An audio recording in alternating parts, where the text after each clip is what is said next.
میرا بھائی شامیر بچپن سے ہی ایک شوق و شنگ لڑکا تھا۔ اسے ہر دم شرارتیں ہی سوجا کرتی تھی۔ کبھی کبھی محلے کے لوگ بابا جان سے اس کی شکایتیں کرنے آ جاتے، جن کے بچوں کو تنگ کر کے وہ بھاگ آتا تھا۔ تب شامیر کو بابا جان سے کراری مار پڑ جاتی۔ وقت گزرتا گیا، ہم سب بڑے ہو گئے، وہ بھی پڑھ لکھ کر برسر روزگار ہو گیا۔ اس کی ملازمت ہوائی کمپنی میں لگی تو ڈیوٹی پر ایک ملک سے دوسرے ملک جانے لگا۔ اپنی ملازمت سے وہ بہت خوش تھا۔ ہم پشاور کے رہائشی تھے اور بھائی ڈیوٹی کر کے پنڈی سے پشاور صرف چھٹیوں کے دنوں آتا تھا۔ چونکہ ہم صوبہ سرحد کے باسی تھے تو بھائی کو بھی ادھر ہی رہنا پسند تھا، مگر ملازمت ایک مجبوری تھی۔ آخر ان کی مراد بر آئی اور ان کو ایسی فلائٹ ملی کہ اسلام آباد سے پشاور آنے جانے لگے۔ ایک دفعہ ان کا افغانستان جانا ہوا۔ ان دنوں وہاں کے حالات پرامن نہ رہے تھے۔ ایک فیملی سے ان کی ایئرپورٹ پر ملاقات ہو گئی۔ یہ لوگ پاکستان آ رہے تھے، اسی جہاز میں جس پر بھائی کی ڈیوٹی لگی تھی۔ اس طرح اس فیملی سے بات چیت ہو گئی اور انہوں نے میرے بھائی کو اتنا پسند کیا کہ گھر کا پتہ اور فون نمبر لے لیا۔ اس فیملی نے پاکستان پہنچ کر اسلام آباد میں رہائش لی۔ یہ وہ زمانہ تھا جب بمباری اور جنگ کی وجہ سے بہت سے افغانستان باشندے پاکستان میں پناہ لے رہے تھے۔ انہوں نے بھی پناہ لے لی اور شامیر سے رابطہ رکھا۔ جب بھائی کا اسلام آباد جانا ہوتا وہ ان کی طرف بھی چلا جاتا۔ اس فیملی میں گھر کا سربراہ عبدالرحمن، اس کی بیوی، ایک بیٹی اور 2 بیٹے تھے۔ بیٹی گلرخ 18 سال کی اور لڑکے اپنی بہن سے چھوٹے تھے۔ گویا یہ کنبہ 5 افراد پر مشتمل تھا، جو افغانستان میں خوشحال خاندان ہوا کرتا تھا۔ جنگ کے دنوں جو افغانستان شہری پاکستان آئے، ان میں بہت سے خاندان پاکستان کے مختلف شہروں میں آباد ہو گئے اور اپنی روزی روٹی کے جتن کرنے لگے۔ جن کے پاس پیسے تھے انہوں نے چھوٹے موٹے کاروبار کر لیے۔ غالباً 1991 کا زمانہ تھا۔ عبدالرحمن نے بھی پنڈی میں کپڑے کی دکان کر لی اور روزگار کا ذریعہ پیدا ہو گیا۔ اب اسے اپنی بیٹی کو بیاہنے کی فکر تھی۔ ایک روز عبدالرحمن کی فیملی شامیر کے توسط سے میرے والدین سے ملنے آئے تو ہم نے گلرخ کو دیکھا۔ اس لڑکی کے حسن سے ہماری آنکھیں خیرہ ہو گئی۔ ایسی حسین، معصوم اور پاکیزہ صورت لڑکی میں نے کبھی نہیں دیکھی تھی۔ سرخ و سفید رنگت، شربتی آنکھیں اور نین نقشہ کسی یونانی مجسمے جیسا تھا۔ میں تو دیکھتی ہی اس پر فریفتہ ہو گئی، مگر بات نہ کر پائی کیونکہ اسے اردو آتی تھی نہ پشتو۔ وہ افغان زبان میں بات کرتی تھی، جبکہ ہمیں ان کی بولی سمجھ میں نہ آئی۔ البتہ اس کے والد پشتو میں گفتگو کر سکتے تھے، لہٰذا وہی میرے والد اور بھائی سے محو گفتگو رہے۔ ہم نے گلرخ اور اس کی ماں سے بس اشاروں میں باتیں کی اور مسکراہٹ کوئے بدلے سے ہی کام چلایا۔ جب وہ چلے گئے تو والد نے میری والدہ سے کہا کہ یہ افغانی سدزوئی قبیلے سے ہے اور اپنی لڑکی کی شادی کے بارے میں فکر مند ہے۔ اگر تمہیں اس کی لڑکی پسند آئی ہے تو ہم شامیر کے لیے گلرخ کا رشتہ لے لیتے ہیں۔ والدہ کہنے لگی، لڑکی کو ہماری زبان نہیں آتی اور ہم کو ان کی بولی سمجھ میں نہیں آئے گی تو پھر گزارا کیسے ہوگا؟ والد نے کہا، کچھ دنوں میں ہی ان کی گفتگو سمجھ میں آنے لگے گی، کیونکہ یہ کچھ فارسی سے ملتی جلتی زبان میں بات کرتے ہیں اور کچھ پشتو کے الفاظ بھی ان کی بولی میں شامل ہے۔ بہرحال تم سوچ سمجھ لو اور شامیر سے بھی بات کر لو۔ شامیر کو تو گلرخ بہت پسند آئی تھی۔ جب ماں نے ذکر کیا تو وہ بولا، میں نے تو پہلی نظر میں دیکھ کر اس لڑکی کو پسند کر لیا تھا۔ آپ لوگ زبان کو مسئلہ نہ بناؤ۔ گلرخ ایسی حسین بہو آپ کو ساری دنیا میں ڈھونڈنے سے نہیں ملے گی۔ میں نے بھی بھائی کی ہاں میں ہاں ملائی اور ماں کو راضی کر لیا۔ اس طرح گلرخ 2 ماہ بعد میری بھابھی بن گئی۔ بھائی تو اپنی دلہن پر فدا تھا، ہم بھی گھر کی بہو پر 1000 جان سے واری ہو گئے۔ وہ تھی بھی ایسی منموہنی اور اچھی خصلت والی، معصوم، سیدھی سچی اور بھولی بھالی۔ امی ابو کا ادب کرتی، کام میں ہاتھ بٹاتی اور ہم سے پیار کا اظہار کرتی۔ لیکن سب سے بڑا مسئلہ زبان کا تھا۔ ہم سب کو اردو آتی تھی، ہم نے اسکول پڑھا تھا، لیکن گلرخ تو اردو سے بھی نہ بلند تھی۔ تب بھائی نے اس کے لیے ایک لیڈی ٹیچر کا بندوبست کر دیا جو گھر پر اس کو پڑھانے سکھانے آتی تھی۔ شامیر نے سوچا کہ پشتو تو اس کو ہمارے درمیان رہ کر آ ہی جائے گی، اگر میرا تبادلہ کسی دوسرے شہر ہو گیا تب اس کو وہاں ہر کسی سے بات کرنے میں مشکل پیش آئے گی، لہٰذا اسے قومی زبان کی شدھ بدھ ہونا چاہیے۔ گل رخ نے سال بھر میں اردو سیکھی، اسے تھوڑا سا پڑھنا لکھنا اور قومی زبان میں بات کرنا بھی آ گیا۔ وہ جب افغانی لہجے میں اردو بولتی تو بہت پیاری لگتی، یوں محسوس ہوتا جیسے کوئی یورپین لڑکی بول رہی ہے۔ ایک دن بھائی نے بتایا کہ ان کو قومی ایئر لائن میں نوکری مل گئی ہے اور وہ کراچی جا رہے ہیں۔ ان کے ساتھ گل رخ بھی جا رہی تھی۔ دونوں بہت خوش تھے۔ مجھے یاد ہے جب بھائی ڈیوٹی سے گھر آتے تو وہ دروازے پر ان کا استقبال کرتی، اور صبح جب ڈیوٹی پر جانے لگتے تو مسکراتے ہوئے انہیں الوداع کہتی۔ اس وقت قدرت کے ہاتھوں تراشا ہوا ایک شاہکار معلوم ہوتی، مگر اتنی سادہ کہ بغیر میک اپ کے حسن کی پتلی تھی۔ کراچی میں تو سبھی پاس پڑوس میں اردو زبان ہی بولتے تھے، اس نے بھی محنت سے یہ زبان سیکھی تھی۔ ایک افغانی لڑکی کے منہ سے اتنی اچھی اردو سن کر لوگ حیران ہو جاتے تھے۔ ایک روز بھائی اپنی کسی دوست کی شادی میں ہمیں لے کر گئے، جہاں خواتین کے لیے علیحدہ انتظام تھا۔ کھانا کھانے کے بعد ایک کرسچن لڑکی جو شامیر کے دفتر میں کام کرتی تھی بڑے اشتیاق سے اس کی شریک حیات سے ملنے ہماری طرف آئی۔ شامیر ہی اس گل رخ سے ملانے لائے تھے۔ اس لڑکی ماریا نے گل رخ کو دیکھ کر بھائی سے کہا، تمہاری بیوی بہت خوبصورت اور سادہ ہے، جب اردو بولتی ہے تو بہت پیاری لگتی ہے۔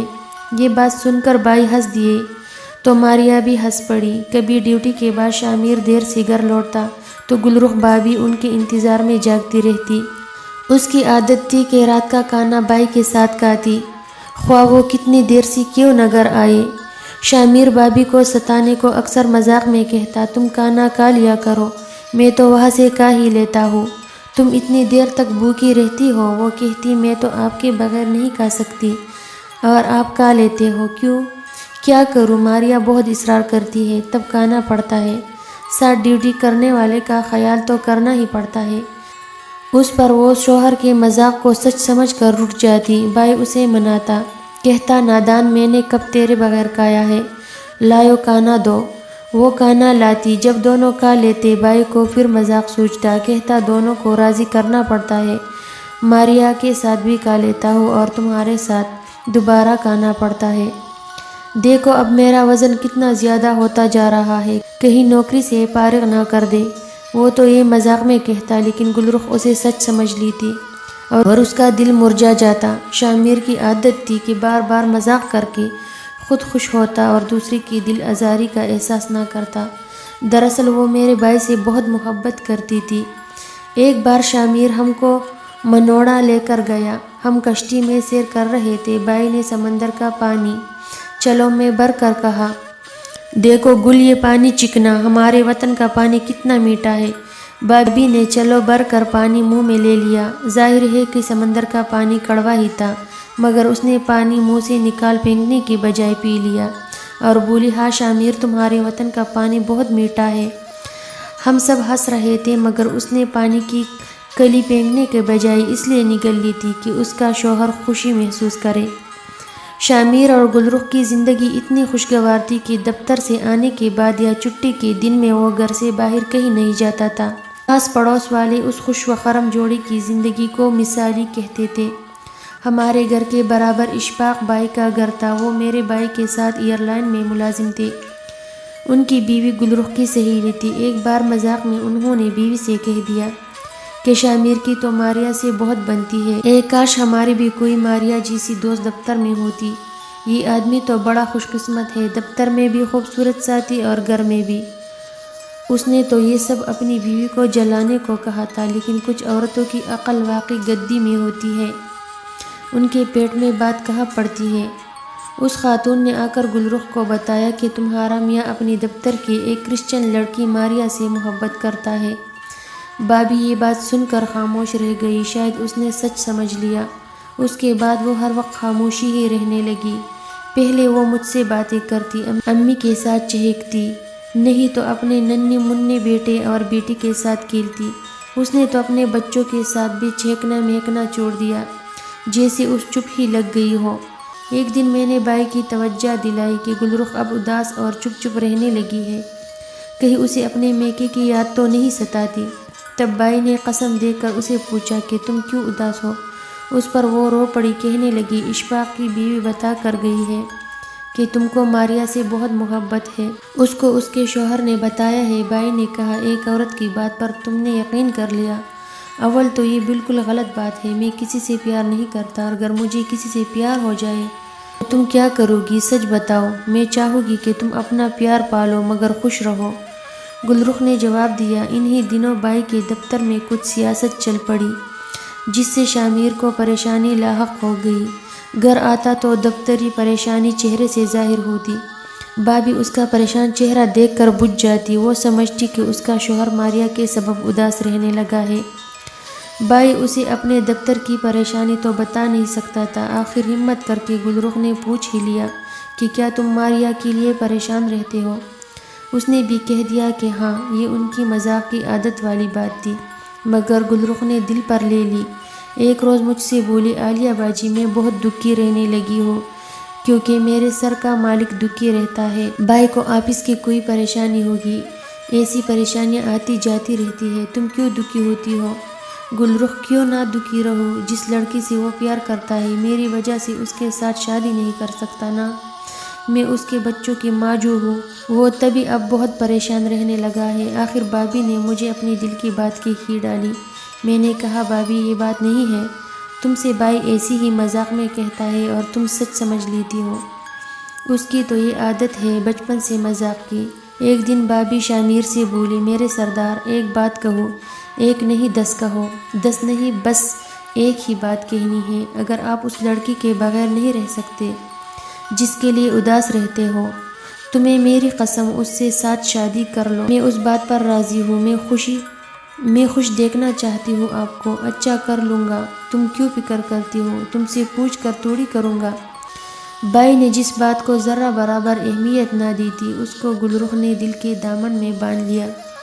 حالانکہ شامیر اس کے سوا کسی سے محبت نہ کرتے تھے، خدا کے بعد اگر کوئی ذات تھی جس کی اسے چاہت تھی تو وہ گل رخ ہی تھی، جو اس کی رگ رگ میں سمائی ہوئی تھی، وہی اس کی سب کچھ تھی۔ اگر وہ یہ بات جان لیتی تو آج اپنے پیارے شوہر سے دور نہ چلی جاتی۔ وہ بولی بالی عورت یہ اندازہ بھی نہ کر سکی کہ شامیر اس کا کتنا خیال رکھتا ہے، اس کے آرام کے لیے سب کام کرتا ہے، محنت کرتا ہے۔ وہ یہ سمجھتا تھا کہ اس کے عمل سے ہی محبت ثابت ہے، تو پھر مذاق میں کچھ کہہ دینے سے یا زبان سے محبت کا اظہار نہ کرنے سے کیا فرق پڑتا ہے؟ ہر عیش آرام زندگی کی ہر سہولت تو اس نے گل رخ کو مہیا کر دی تھی۔ محبت خود عمل سے ظاہر ہوتی ہے، نہ کہ زبان اظہار سے۔ کچھ دن گزرے تھے کہ بھابھی کی طبیعت گری گری رہنے لگی، جیسے اسے کوئی گن اندر اندر کا رہا ہو۔ امی اور بائی سمجھے کہ پھر سے اس کی گود ہری ہونے کی یہ آثار ہوں گے، لیکن جب اس کی طبیعت نہ سنبھلی تو شامیر بائی ڈاکٹر کے پاس لے گیا۔ اس نے کچھ ٹیسٹ وغیرہ لکھ کر دیے تو کینسر کی رپورٹ آ گئی۔ سبھی حیران کہ یہ تو اچھی بلی تندرستی، اچانک کیا ہو گیا؟ شامیر بائی کے تو پیروں تلے سے زمین نکل گئی، ان کی حالت دی کی نہ جاتی تھی۔ کچھ ساتھی دوستوں سے اپنی پریشانی کا ذکر کیا جو ساتھ ایئر لائن میں کام کرتے تھے۔ غموں کے مصائب میں کراچی جیسے بے مہر شہر میں جہاں ہر طرف اجنبی لوگ تھے، ان دوستوں کا ہونا بھی ایک نعمت تھا جنہوں نے بائی کو تسلی دی، ہر طرح سے تعاون کیا، یقین دلایا۔ شامیر کا تو یہ عالم کہ ہر وقت غائب دماغ رہنے لگا، ڈیوٹی سے چھٹی لینی پڑی، ہم بچے سنبھالتے اور وہ اپنی پیاری بیوی کو ایک پل اس سے دور نہ ہوتا۔ کبھی آپس میں باتیں کرتے کرتے ایک ساتھ رونے لگتے۔ شامیر کہتا کہ تمہیں میں نے کیا غم دیا کہ اب مجھے چھوڑے جاتی ہو؟ تب ایک روز گل رخ بولی آپ ماریا سے محبت کرتے ہیں اور میری خاطر آپ اپنی خوشی پوری نہیں کرتے، مجھے اس بات کا غم لگا، یہی بات دن رات سوچتی تھی، اداس رہتی تھی، اسی سبب کھانا بھی نہیں کھا پاتی تھی، چپ چپ کر روتی اور دعا کرتی تھی اے اللہ مجھے اس دنیا سے اٹھا لے تاکہ میرا پیارا شوہر اپنی خوشی پوری کر سکے، اپنی محبت پا سکے، اسے اپنی دلہن بنا کر اپنے گھر میں لا سکے۔ دیکھو میرے دل سے نکلی دعا اللہ نے سن لی ہے، اگر اب میں اس جہاں سے رخصت ہوئی تو سکون سے جیو گے۔ پہلے تو دوا کے لیے بھاگ دوڑ کی، مگر جب ڈاکٹر نے کہہ دیا کہ اب علاج نہیں ہو سکتا، ان کی زندگی تھوڑی سی رہ گئی ہے، تو گل رخ نے بائی کا ہاتھ اپنے ہاتھ میں لے کر یہ وعدہ لیا کہ شامیر تمہیں میرے پیار کی قسم، جس لڑکی سے تم پیار کرتے ہو اسے ضرور اپنا لینا، تم خوش رہو گے تو میری روح خوش ہوگی۔ مجھے یاد ہے جب وہ یہ الفاظ کہہ رہی تھی، اس کی آواز لرز رہی تھی، اور شامیر ہی کی نہیں، ہماری آنکھوں سے بھی اشک گر رہے تھے۔ ان الفاظ سے بھائی کے دل کو تو جیسے گوند سا لگا۔ انہوں نے کہا، میں نے تو مذاق میں ماریا سے محبت کی بات کی تھی، مجھے کیا خبر تھی کہ میرے مذاق کو گل اتنی سنجیدگی سے لے لے گی، دل کا روگ بنا لے گی۔ شوہر بیویوں سے ایسے مذاق کرتے ہی ہیں۔ بے شک زندگی اور موت اللہ تعالیٰ کے ہاتھ میں ہے، وہ جیسے چاہے لمبی عمر عطا کرے، جس کو چاہے شفا دے دے اور جس کو چاہے موت دے۔ مگر ہم سب کو تو یہی تعصب رہنے لگا کہ ایک کاش شامیر مذاق میں بھی گل سے یہ بات نہ کہتا کہ وہ اپنے جیون ساتھی سے دل کی گہرائیوں سے اتنی زیادہ محبت کرتی تھی کہ مذاق میں کہیں بات کو بھی نہ سہ سکی۔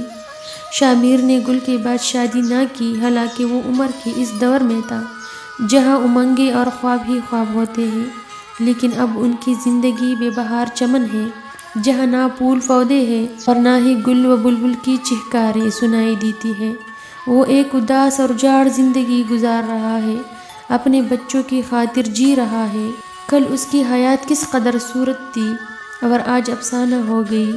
کہتا ہے آنکھیں بند کرتا ہوں تو پھر سے وہی زندگی بسر کرنے لگتا ہوں، اور آنکھیں کھولتا ہوں تو کچھ نہیں پاتا، صرف خوبصورت یادوں کی ڈھول نظر آتی ہے، صرف خوبصورت یادوں کی دھول نظر آتی ہے۔ اس دھول سے میرے بھائی کا چہرہ اور آنکھیں دھندلا گئی ہے۔